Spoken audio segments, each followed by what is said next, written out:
حضرت صلی اللہ علیہ وآلہ وسلم پر وحی کا ابتدائی دور اچھے سچے پاکیزہ خوابوں سے شروع ہوا۔ آپ خواب میں جو کچھ دیکھتے وہ صبح کی روشنی کی طرح صحیح اور سچا ثابت ہوتا۔ پھر من جانب قدرت آپ تنہائی پسند ہو گئے اور آپ نے غار حرا میں خلوت نشینی اختیار فرمائی اور کئی دن اور رات وہاں مسلسل عبادت اور یاد الہی و ذکر میں مشغول رہنے لگے۔ جب تک گھر آنے کو دل نہ چاہتا توشہ ہمراہ لیے ہوئے وہاں رہتے۔ توشہ ختم ہونے پر ہی اہلیہ محترمہ حضرت خدیجہ رضی اللہ تعالی عنہا کے پاس تشریف لاتے اور کچھ توشہ ہمراہ لے کر پھر وہاں جا کر خلوت گزین ہو جاتے۔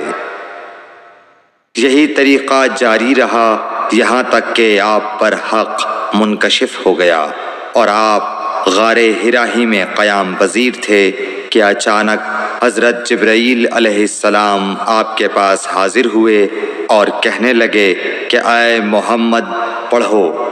آپ فرماتے ہیں کہ میں نے کہا کہ میں پڑھنا نہیں جانتا۔ آپ صلی اللہ علیہ وسلم فرماتے ہیں کہ فرشتے نے مجھے پکڑ کر اتنے زور سے بھینچا کہ میری طاقت جواب دے گئی۔ پھر مجھے چھوڑ کر کہا پڑھو۔ میں نے پھر وہی جواب دیا کہ میں پڑھا ہوا نہیں ہوں۔ اس فرشتے نے مجھ کو نہایت ہی زور سے بھینچا کہ مجھ کو سخت تکلیف محسوس ہوئی۔ پھر اس نے کہا کہ پڑھ۔ میں نے کہا میں پڑھا ہوا نہیں ہوں۔ فرشتے نے تیسری بار مجھ کو پکڑا اور تیسری مرتبہ پھر مجھ کو بھینچا۔ پھر مجھے چھوڑ دیا اور کہنے لگا کہ پڑھو اپنے رب کے نام کی مدد سے جس نے پیدا کیا اور انسان کو خون کی پھٹکی سے بنایا۔ پڑھو اور آپ کا رب بہت ہی مہربانیاں کرنے والا ہے۔ بس یہی آیتیں آپ حضرت جبرائیل علیہ السلام سے سن کر اس حال میں غار حرا سے واپس ہوئے کہ آپ کا دل اس انوکھے واقعے سے کانپ رہا تھا۔ آپ حضرت خدیجہ کے ہاں تشریف لائے اور فرمایا کہ مجھے کمبل اوڑھا دو، مجھے کمبل اوڑھا دو۔ لوگوں نے آپ کو کمبل اوڑھا دیا۔ جب آپ کا ڈر جاتا رہا تو آپ نے اپنی زوجہ محترمہ حضرت خدیجہ رضی اللہ تعالی عنہا کو تفصیل کے ساتھ یہ واقعہ سنایا اور فرمانے لگے کہ مجھ کو اب اپنی جان کا خوف ہو گیا ہے۔ آپ کی اہلیہ محترمہ حضرت خدیجہ رضی اللہ تعالی عنہا نے آپ کی ڈھارس بندھائی اور کہا کہ آپ کا خیال صحیح نہیں ہے۔ اللہ کی قسم آپ کو اللہ کبھی رسوا نہیں کرے گا۔ آپ تو اخلاق فاضلہ کے مالک ہیں۔ آپ تو کنبہ پرور ہیں، بے کسوں کا بوجھ اپنے سر پر رکھتے ہیں، مفلسوں کے لیے آپ کماتے ہیں، مہمان نوازی میں آپ بے مثال ہیں اور مشکل وقت میں آپ امر حق کا ساتھ دیتے ہیں۔ ایسے اوصاف حسنہ والا انسان یوں بے وقت ذلت و خواری کی موت نہیں پا سکتا۔ پھر مزید تسلی کے لیے حضرت خدیجہ رضی اللہ تعالی عنہا آپ کو ورقہ بن نوفل کے پاس لے گئیں جو ان کے چچا زاد بھائی تھے اور زمانہ جاہلیت میں نصرانی مذہب اختیار کر چکے تھے اور عبرانی زبان کے کاتب تھے۔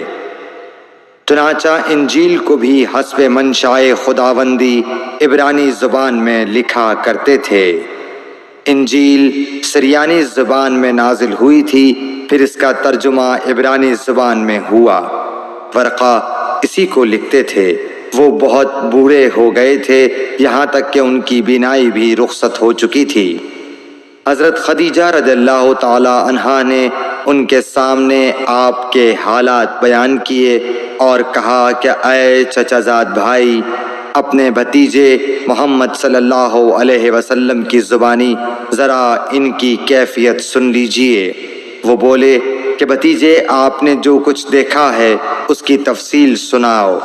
چنانچہ آپ صلی اللہ علیہ وآلہ وسلم نے از اول تا آخر پورا واقعہ سنایا، جسے سن کر ورقہ بے اختیار ہو کر بول اٹھے کہ یہ تو وہی ناموس معزز رازدان فرشتہ ہے جسے اللہ نے حضرت موسیٰ علیہ السلام پر وحی دے کر بھیجا تھا۔